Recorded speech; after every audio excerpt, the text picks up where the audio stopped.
மாண்புமிகு வேளாண் உணவுத்துறை அமைச்சர் அவர்கள். மாண்புமிகு பேரவைத் தலைவர் அவர்களே, மாண்புமிகு முதலமைச்சர் அவர்கள் தலைமையிலான ஆட்சி பொறுப்பேற்று முதல் வேளாண்மை நிதிநிலை அறிக்கையை தாக்கல் செய்து அதன் மீது கடந்த 3 நாட்களாக உறுப்பினர்கள் விவாதம் செய்வதற்கு வாய்ப்பளித்து இன்று அந்த விவாதத்திற்கான பதிலுரையை வழங்க எனக்கு வாய்ப்பளித்த மாண்புமிகு பேரவைத் தலைவர் அவர்களுக்கும் நன்றியினையும் வணக்கத்தையும் தெரிவித்துக் கொண்டு எனது உரையை தொடங்குகிறேன்.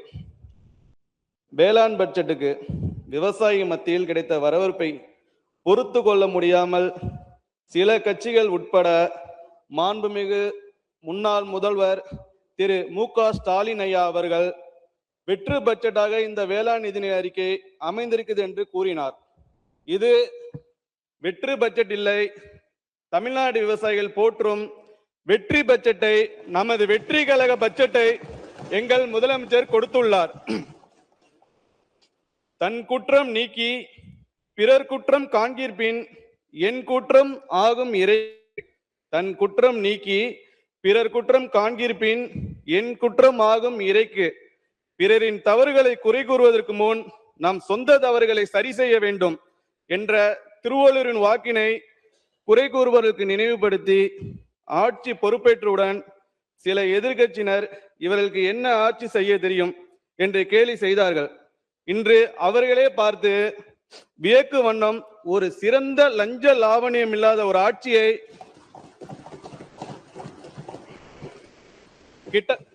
கிட்டத்தட்ட 100 நாட்களாக மாண்புமிகு முதலமைச்சர் அவர்கள் வழங்கி வருகிறார்கள். அரசியல் ஆட்சி முறை என்றால் அதற்கு நமக்கும் சம்மதம் எதுவும் இல்லை என்று இருந்த இளைஞர்கள், பெண்கள் ஆகியோரை அரசியல் ஆட்சி முறை ஆகியவை நமக்கானது என்று திரும்பி பார்க்கும் வகையில் சிறப்பான ஆட்சியை கொடுத்து வருகிறார் நமது முதலமைச்சர். அதற்கு எடுத்துக்காட்டாக ஆட்சியில் இருக்கும் முதலமைச்சர் அவர்கள் அமைச்சர்கள் முழு நேர மக்கள் ஊழியராக இருக்க வேண்டும் என்ற அடிப்படையில் காலை 9:50 மணிக்கு அலுவலகம் வந்து மாலை 6 மணி வரையில் அலுவலகத்திலே இருந்து மக்கள் சேவையாற்றி எங்களையும் அதே வழியிலே செயல்பட வைத்து அனைத்து தரப்பு மக்களின் பார்வையையும் எங்களை நோக்கி திசை திருப்பியிருக்கிறார் நமது முதலமைச்சர் அவர்கள். இந்தியாவின் குறிப்பாக தமிழகத்தின் இதயம் எங்கே இருக்கிறது என்றால் கிராமப்புறங்களில் வாழ்ந்து வரும் நமது விவசாயிகள் மற்றும் விவசாய தொழிலாளர்கள் இருக்கின்றது என்று நன்கு உணர்ந்த மாண்புமிகு முதலமைச்சர் அவர்கள் மீண்டும் பிறந்தால் விவசாயியின் மகனாக தான் பிறக்க வேண்டும் என்று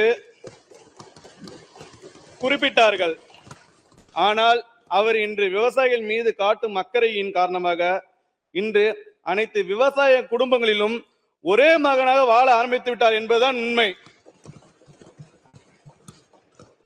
கற்களாகவும் பாறைகளாகவும் கிராமங்களில் வாழ்ந்த எங்களை போன்ற இளைஞர்களை அரசியல் பக்கம் திருப்பி எங்களை எல்லாம் சிலைகளாக வடித்த சிற்பி நமது முதலமைச்சர் அவர்கள். அதற்கு எனது நன்றியையும் வணக்கத்தையும் நமது முதலமைச்சர் அவருக்கு தெரிவித்துக் கொள்கிறேன். ஒவ்வொரு நாளும் பத்திரிகையிலும் தொலைக்காட்சிகளிலும் வரும் விவசாயிகளின் பிரச்சனைகளை உடனுக்குடன் அறிந்து அதற்கு தீர்வு ஏற்பட வழிவகை செய்து வருகிறார் நமது முதலமைச்சர் அவர்கள். ஆட்சி பொறுப்பேற்ற 40 நாட்களில் கடுமையான நிதி நெருக்கடிக்கு இடையிலும் விவசாய சகோதர சகோதரிகளுக்கு வாக்கு கொடுத்திருக்கிறோம், அதை நிறைவேற்ற வேண்டும் என்ற நல்ல எண்ணத்தில் சுமார் 6000 கோடி ரூபாய் ஏழை எளிய விவசாயிகளின் கடனை தள்ளுபடி செய்து விவசாயிகளின் சுமைகளை குறைத்திருக்கிறார் நமது மாண்புமிகு முதலமைச்சர். இதனை அனைவரும் மனதார பாராட்ட வேண்டும். எதிர்கட்சிகளுக்கு ஒன்றை சுட்டிக்காட்ட விரும்புகிறேன். நீங்கள் அனைவரும் மூத்த அரசியல் தலைவர்கள் வாக்குறுதிகளை முழுமையாக நிறைவேற்ற ஒரு அரசுக்கு போதிய கால அவகாசம் தேவை என்பதை நீங்கள் அனைவரும் நன்றாக அறிவீர்கள். இந்த நிதிநிலை அறிக்கையை உண்மையில் யாரும் குறை கூறுவதற்கு குறை ஏதும் இல்லை. மாண்புமிகு உறுப்பினர்கள் கடந்த 3 நாட்களாக விவாதத்தில் புதிதாக பொறுப்பேற்று நிதிநிலை அறிக்கையை தாக்கல் செய்த நமது அரசுக்கு பல்வேறு ஆலோசனைகளையும் அறிவுரைகளையும் வழங்கியுள்ளார்கள். அதற்கு அவருக்கு எனது நன்றியை தெரிவித்துக் கொள்கிறேன். எங்கள் மாண்புமிகு முதலமைச்சர் அவர்களின் தலைமையிலான இந்த அரசு பொறுப்பேற்று ஒரு சிறிய நகரமான கும்பகோணத்தில் கோபுரனை பார்த்து வளர்ந்து என்னை இன்று செயின் சார்ஜ் கோட்டையில் அமர்த்தி வேளாண்மை உழவு நலத்துறையின் அமைச்சராக பொறுப்பேற்க செய்து அழகு பார்த்தவர் நமது மாண்புமிகு முதலமைச்சர் அவர்கள் என்பதை நன்றியுடன் தெரிவித்து, வேளாண்மை உழவு நலத்துறையின் அமைச்சராக பொறுப்பில் அமர்த்திய உடனேயே விவசாயிகளின் நலன் காப்பதை மட்டுமே நோக்கமாக கொண்டு செயல்பட வேண்டும் என எனக்கு அறிவுறுத்தினார்கள் நம் முதல்வர் அவர்கள். அதன் தொடர்ச்சியாக வேளாண்மைக்கான தனி நிதிநிலை அறிக்கையினை வழங்குவதை தொடர வேண்டும் என்றும் கூறினார்கள். அவ்வாறே 2026-27 ஆண்டிற்கான வேளாண்மை நிதிநிலை அறிக்கை தயாரிப்பதற்கு முன் தமிழகத்தின் அனைத்து பகுதிகளுக்கும் சென்று விவசாயிகளின் கருத்துக்களை அறிந்து வருமாறு அறிவுறுத்தினார்கள் மாண்புமிகு முதலமைச்சர் அவர்கள். அதன் அடிப்படையில் சேலம், தஞ்சாவூர், வேலூர், திருநெல்வேலி மற்றும் சென்னை ஆகிய இடங்களில் அருகிலுள்ள மாவட்ட விவசாயிகளையும் தொடர்புடைய பல்வேறு சங்கங்களின் பிரதிநிதிகளையும் ஒருங்கிணைத்து அவர்களது கருத்துகள், கோரிக்கைகள் பெறப்பட்டன. இக்கூட்டங்களில் இங்கு அமர்ந்திருக்கும் மாண்புமிகு எதிர்க்கட்சி உறுப்பினர்களும் கலந்து கொண்டு விவசாயிகளின் கோரிக்கைகளை கேட்டறிந்து கருத்துக்களை வழங்கினார் என்பதை நன்றியுடன் இந்நேரத்தில் தெரிவித்துக் கொள்கிறேன். அவற்றில் பெரும்பாலான கோரிக்கைகளை நிறைவேற்றும் வகையில்தான் இந்த வேளாண் நிதிநிலை அறிக்கை தயாரிக்கப்பட்டுள்ளது. நான் நிதிநிதி அறிக்கையில் தெரிவித்திருந்தபடி ஏற்கனவே செயல்படுத்தப்பட்டு வரும் விவசாயிகளுக்கு பலனளிக்கும் திட்டங்கள் அப்படியே தொடரப்படுகின்றன. இந்த நிலைப்பாடு விவசாயிகளின் நலனை மட்டும் அடிப்படையாக கொண்டு இந்த அரசு செயல்படுவதை தெளிவாக காட்டுகிறது. மேலும் விவசாயிகள் பெருமளவு கோரிய புதிய திட்டங்களும் அறிமுகப்படுத்தப்பட்டுள்ளன. அதில் சில திட்டங்கள்: தமிழ்நாடு மண்வள பாதுகாப்பு இயக்கத்தில் பசுந்தாள் உர விதைகளுக்கு 75% மானியம், மடக்கி உழுவதற்கு 100% மானியம், cotton plus, sugar cane booster, rice Bloom போன்ற பயிர் ஊக்கிகள் வழங்குதல், உயிர்ம வேளாண் விவசாயிகளுக்கு ஏக்கருக்கு 4000 ரூபாய் சிறப்பு ஊக்கத்தொகை வழங்குதல், நெல் விதை உற்பத்தி மானியம், நெல் விதை விநியோக மானியம் ஒன்றிய அரசு நிறுத்தியதை நமது மாண்புமிகு முதல்வர் தமிழ்நாடு அரசு வழங்குகிறது. பருத்தி மறுமலர்ச்சி இயக்கம், காட்டுப்பன்றி சேத தடுப்பு திட்டத்தில் திரவ காட்டுப்பன்றி விரட்டி சீமை கருவேல மரங்களை அகற்றுதல், தமிழ்நாடு தளிர்க்கு இலைகள் திட்டம், சாமந்தி பூக்களின் பூக்கும் தருணத்தை சந்தை தேவைக்கேற்ப மாற்றுவதற்கு LED விளக்குகள், மா, கொய்யா போன்ற பல பயிர்களுக்கு பல உரைகள், வாழைக்கு குலை உரை, நன்னேரி வேளாண் நடைமுறைகளுக்கு கேப் கொண்டு நஞ்சிலா விளைபொருட்களை உற்பத்தி செய்வதற்கான திட்டம், நகரங்களில் எலி ஊட்டலை வலுப்படுத்துதல், தென்னை டானிக் வழங்குதல், வெற்றி வான்மகள் திட்டம் ட்ரோனோடு பயிற்சியும் உரிமமும் வழங்கப்படுகிறது. பாதுகாப்பான குறு வட்டங்களில் உள்ளன நீர்ப்பாசன வசதி இல்லாத விவசாயிகளின் நிலங்களில் ஆழ்துளை போர்வெல் அல்லது ஆள் குழாய் கிணறுகள் டியூபெல் அமைத்தல், 50 ஒருங்கிணைந்த வேளாண் இயந்திர வாடகை வணிக மையங்கள், தமிழ்நாடு விவசாயிகளின் வருமான மேம்பாட்டு ஆணையம், உயிர்ம வேளாண் விளைபொருட்களை சந்தைப்படுத்த உரிய வசதியை ஏற்படுத்த வல்லுநரை கொண்ட தனிப்பிரிவு, புதிய உழவர் உற்பத்தியாளர் நிறுவனங்கள் ஃபார்மர் ப்ரொடியூசர் ஆர்கனைசேஷன் உருவாக்கி ஒவ்வொரு பங்குதாருக்கும் சம பங்கு மானியம் அளித்தல், விவசாயிகளுக்கும் வேளாண் தொழில் முனைவருக்கும் உழவர் உற்பத்தியாளர் நிறுவனங்களுக்கும் வழிகாட்ட வேளாண் வணிக வழிகாட்டு மையம், தக்காளி, வெங்காயம் ஆகியவற்றின் விலையினை நிலைப்படுத்த சந்தை இடையீட்டு திட்டம், விலை நிலைப்படுத்துதல் நிதி, வேளாண் நுண்ணறிவு மற்றும் சந்தை மகத்துவ மையம், இயற்கை வேளாண் விஞ்ஞானி நம்மாழ்வார் அவர்களின் பெயரில் உயிர்ம வேளாண்மை பட்டய படிப்பு கல்லூரி என புதிய திட்டங்களை அடுக்கிக் கொண்டே போகலாம். மாண்புமிகு பேரவைத் தலைவர் அவர்களே, மண்ணில் விழுகின்ற ஒவ்வொரு மழைத்துளிக்கும் மதிப்பு இருக்கிறது. அதைவிட அதிகமான மதிப்பு அந்த மண்ணில் விழுகின்ற உழவனின் ஒவ்வொரு வேர்வை துளிக்கும் இருக்கிறது. அந்த வேர்வை துளிகள் தான் நமது இல்லங்களில் உணவாகின்றன, நமது குழந்தைகளின் பசி போக்குகின்றன, தமிழ்நாட்டின் உணவு பாதுகாப்பை உறுதி செய்கின்றன. அதனால்தான் இந்த அரசு விவசாயிகளுக்கு நாம் உதவி செய்கிறோம் என்ற பார்வையோடு செயல்படவில்லை. மாறாக தமிழ்நாட்டிற்கு உணவளிக்கும் உழவனுக்கு நாம் செய்ய வேண்டிய கடமையை செய்கிறோம் என்று உணர்வோடு இந்த அரசு செயல்படுகிறது. அதற்கு எடுத்துக்காட்டாக மகுடம் வைத்தார் போல் மாண்புமிகு முதலமைச்சர் அவர்கள் விவசாயிகளுக்கான தனது வாக்குறுதியை நிறைவேற்றும் வகையில் தமிழ்நாட்டின் வரலாற்றில் இல்லாத அளவிற்கு நெல் குவிண்டால் ஒன்றுக்கு சன்ன ரகத்திற்கு 289 ரூபாயும் சாதாரண ரகத்திற்கு 159 ரூபாயும் ஊக்கத்தொகை அறிவித்து நெல் விலையினை குவிண்டால் ஒன்றுக்கு 2750 ரூபாய் மற்றும் 2600 ரூபாயாக உயர்த்தியுள்ளார். மேலும் கரும்புக்கு மெட்ரிக் டன் ஒன்றுக்கு 709 ரூபாய் 50 காசுகள் ஊக்கத்தொகை அறிவித்து கரும்பு விலையினை 4000 ரூபாயை உயர்த்தி நெல் விவசாயிகள் வயிற்றில் பாலையும் கரும்பு விவசாயிகள் வயிற்றில் தேனையும் வார்த்துள்ளார் நம் தலைவர். கரும்பின் சர்க்கரை கட்டுமானம் 9.5% வரை இருக்கும் போது 4000 ரூபாயும் அதற்கு மேல் சர்க்கரை கட்டுமானம் அதிகரிக்கும் போது அதற்கு ஏற்றபடி கரும்பு விலையும் உயரும் என்றும் இம்மாமன்ற உறுப்பினருக்கு மாண்புமிகு பேரவைத் தலைவர் வாயிலாக தெரிவித்துக் கொள்கிறேன். மாண்புமிகு பேரவைத் தலைவர் அவர்களே, மாண்புமிகு உறுப்பினர்கள் சிலர் பெயரை மட்டுமே மாற்றி திட்டங்களை அறிவித்துள்ளதாக தெரிவித்தனர். அது குறித்து விளக்கத்தினை இங்கு நான் அளிக்க விரும்புகிறேன். ஏற்கனவே செயல்படுத்தப்பட்ட சில திட்டங்களில் பல்வேறு கூறுகள் இருந்த நிலையில் அவற்றில் சில கூறுகளுக்கு விவசாயிகள் மத்தியில் போதிய வரவேற்பு இல்லாமல் இருந்ததால், எனவே இவ்வாறான கூறுகளை நீக்கியும் விவசாயிகள் கோரிக்கைகளுக்கு ஏற்ப தேவையான வேறு இனங்களை சேர்த்தும் அத்திட்டங்களுக்கு புது வடிவம் கொடுக்கப்பெற்று அறிவிக்கப்பட்டுள்ளன. குறிப்பாக முந்தைய ஆண்டுகளில் ஆதி திராவிடர் மற்றும் பழங்குடியினரை சேர்ந்த சிறு குறு விவசாயிகளுக்கு வேளாண் உயர் மதிப்பு திட்டங்களில் 20% கூடுதல் மானியம் வழங்கப்பட்டது. இந்நிலையில் கலைஞரின் அனைத்து கிராம ஒருங்கிணைந்த வேளாண் வளர்ச்சி திட்டம் 12525 கிராமங்களில் செயல்படுத்தப்பட்டு 2025-26 ஆண்டோடு முடிவுற்ற நிலையில் அத்திட்டத்தின் ஒரு கூறான ஆதி திராவிடர் மற்றும் பழங்குடியின விவசாயிகளுக்கு மின் இணைப்பு அல்லது சூரிய சக்தி பம்பு செட்டுடன் ஆழ்துளை கிணறு அல்லது குழாய் கிணறு அமைத்து கொடுக்கும் திட்டத்தை கைவிடாமல் அதனையும் இணைத்து அண்ணல் அம்பேத்கர் வேளாண் உதவி திட்டம் உருவாக்கப்பட்டு இதற்கென 56,72,00,000 ஒதுக்கீடும் செய்யப்பட்டுள்ளது. மாநில அளவிலான பயிர் விளைச்சல் போட்டிக்கான விருதுகளுக்கு குறைந்தபட்ச பயிரிடு பரப்பு 5 ஏக்கரிலிருந்து 2 ஏக்கராக குறைக்கப்பட்டு சிறு குறு விவசாயிகளும் பங்கேற்று பயனடையும் வகையில் மாற்றி அமைக்கப்பட்டு மக்களுக்காக சேவையாற்றிய அஞ்சலி அம்மா பெயரில் அறிவிக்கப்பட்டுள்ளது. அதேபோல் 2004 முதல் செயல்படுத்தப்படும் மாவட்ட அளவிலான பயிர் விளைச்சல் போட்டிகள் திட்டத்தில் முதல் பரிசுக்கான பரிசு தொகை 15,000 50,000 இரண்டாம் பரிசுக்கான தொகை 10,000 25,000 உயர்த்தப்பட்டு விவசாயிகளை உயர்த்தி காட்டிடும் வகையில் அதற்கு வெற்றி விவசாய விருது என்று பொருத்தமானது என பெயர் வைத்துள்ளோம்.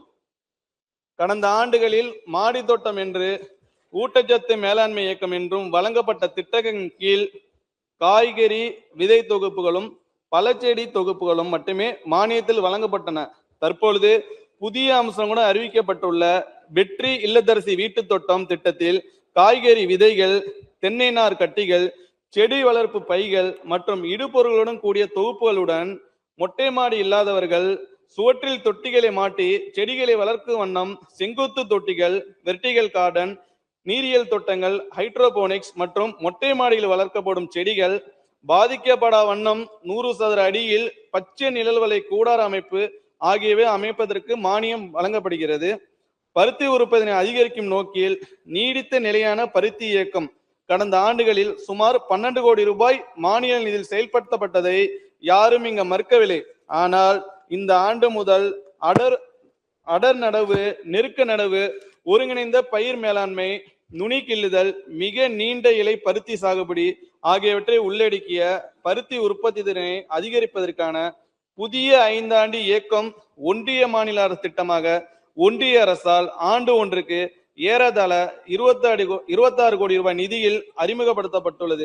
எனவேதான் பருத்தி உற்பத்தியில் மறுமலர்ச்சி ஏற்படுத்தும் என்ற நோக்கில் பருத்தி மறுமலர்ச்சி இயக்கம் என்று பெயரிடப்பட்டு அறிமுகப்படுத்தப்பட்டுள்ளது. அவ்வாறாக மாற்றி அமைக்கப்பட்ட திட்டங்களுக்கு பெயர் மாற்றம் செய்வதுதானே பொருத்தமாக இருக்கும். மாண்புமிகு பேரவைத் தலைவர் அவர்களே, எல் நினோ நிகழ்வினால் தமிழ்நாட்டில் வேளாண்மைக்கு பெரும் அச்சுறுத்தும் நேரிட்டுள்ளது.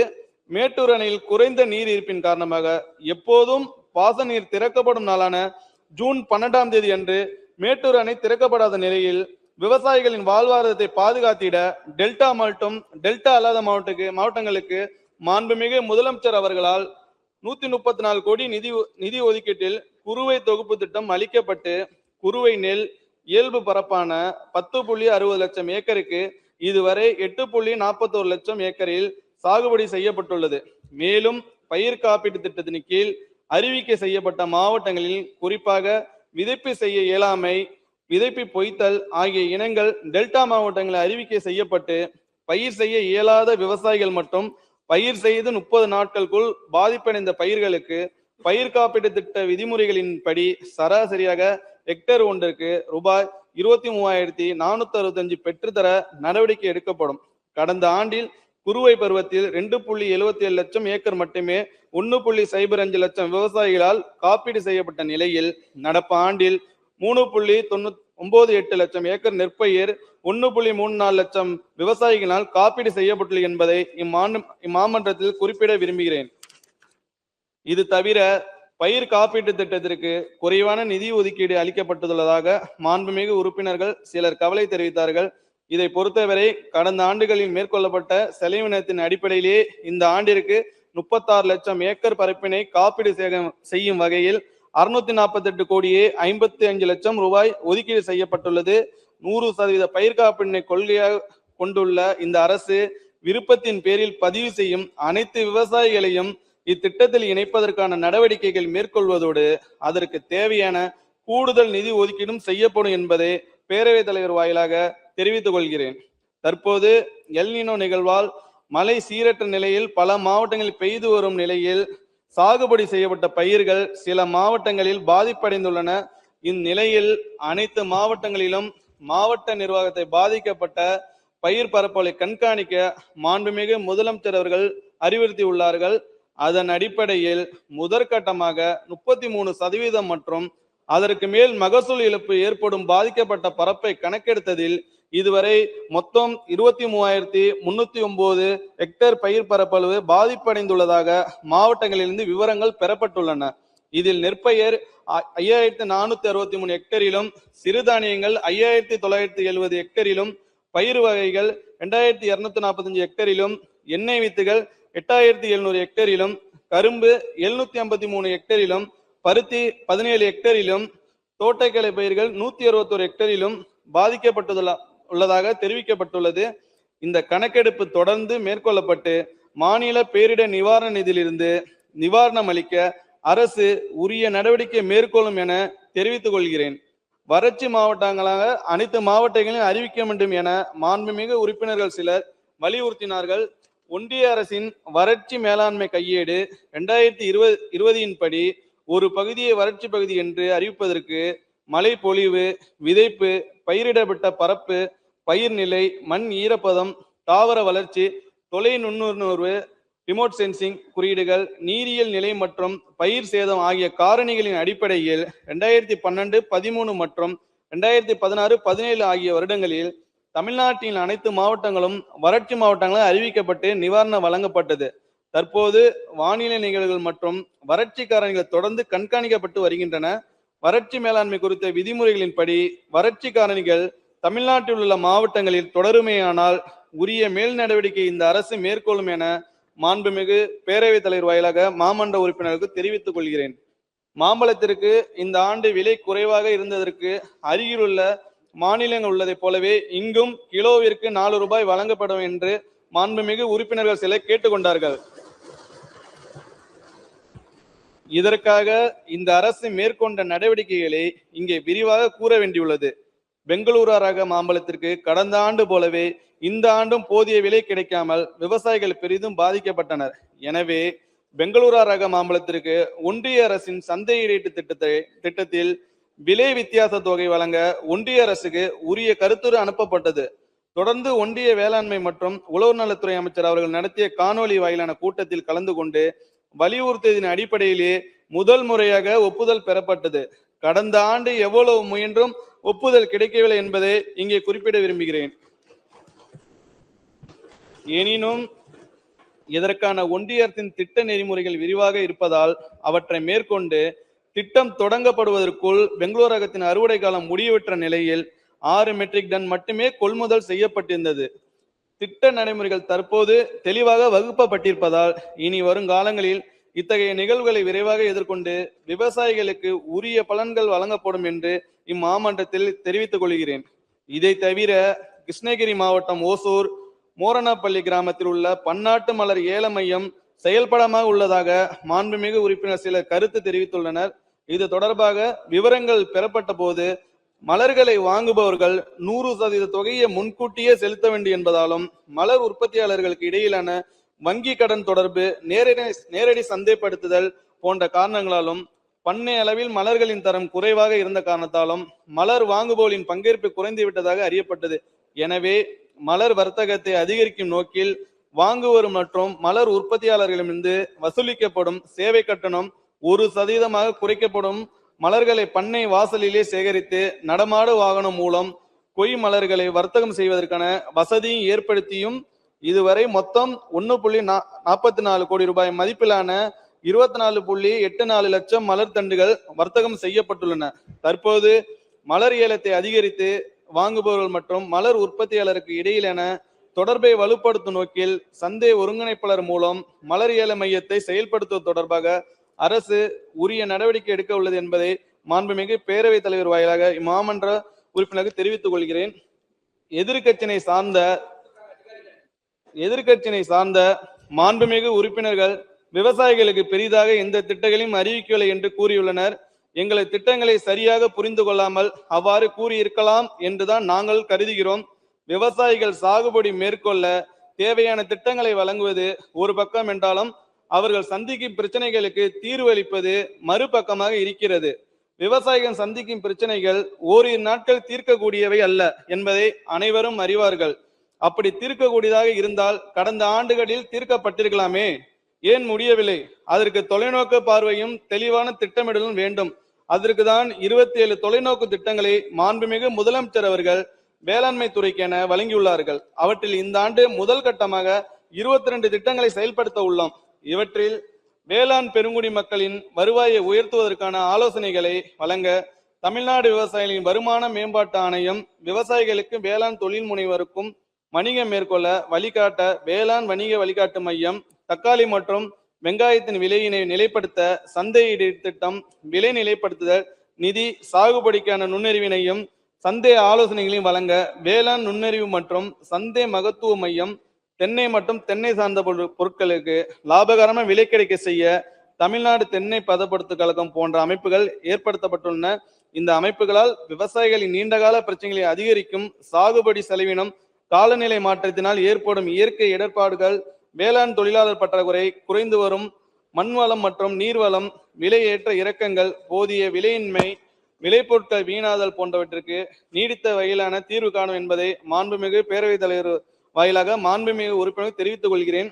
அனைத்து விவசாயிகளுக்கும் பலனளிக்கும் வகையில் பெரும்பாலான பயிருக்கான திட்டங்கள் இடம்பெற்றுள்ளன. என்னுடைய இந்த முதல் வேளாண்மை நிதிநிலை அறிக்கையில் பெரும்பான்மையான விவசாயிகளின் தேவைகளின் அடிப்படையிலே திட்டங்கள் தீட்டப்பட்டு அறிவிக்கப்பட்டுள்ளன. சிறு குறு விவசாயிகள், இதர விவசாயிகள், இயற்கை வேளாண்மை மேற்கொள்ளும் விவசாயிகள், ஏற்றுமதிக்கு ஏற்ற தரத்தில் சாகுபடி மேற்கொள்ளும் விவசாயிகள், உயர் தொழில்நுட்பங்கள் இயந்திரங்களை அதிக அளவில் பயன்படுத்தும் விவசாயிகள், மதிப்பு கூட்டுதலை மேற்கொள்ளும் விவசாயிகள் என அனைத்து தரப்பிலான விவசாயிகளும் தேவையான திட்டங்கள் அளிக்கப்பட்டுள்ளன. அதேபோல் தமிழ்நாட்டில் சாகுபடி செய்யப்படும் பெரும்பான்மையான பயிர்களின் பரப்பு, உற்பத்தி மற்றும் உற்பத்தி திறனை ஊக்குவிக்கும் திட்டங்கள் அளிக்கப்பட்டு உரிய நிதி ஒதுக்கீடும் செய்யப்பட்டுள்ளது. அதன் விவரங்களை இந்த மாமன்றத்தில் விரிவாக தெரிவிப்பதில் மகிழ்ச்சி அடைகிறேன். முதன்மை பயிரான நெல்லுக்கென குறுவை தொகுப்பு திட்டம், சான்று நெல் விதை உற்பத்தி மானியம், விநியோக மானியம், உளுந்து, துவரை, பச்சை பயிறு, காராமணி போன்ற பயிர் வகைகளுக்கு பயிர் வகைகளின் தண்ணீர் வைக்கான திட்டம், நிலக்கடலை, எள், சூரியகாந்தி போன்ற எண்ணெய் வித்துகளில் தண்ணீர் வைக்கான திட்டம், சிறு தானியங்களான சோளம், கம்பு, கேழ்வரகுக்கு தமிழ்நாடு சிறுதானிய இயக்கம், குறுந்தானியங்களான சாமை, திணை, வரகு, குதிரைவாளி, பனிவர்க்க போன்ற பரப்பினை இருமடங்காக தமிழ்நாடு குறுதானிய இயக்கம்,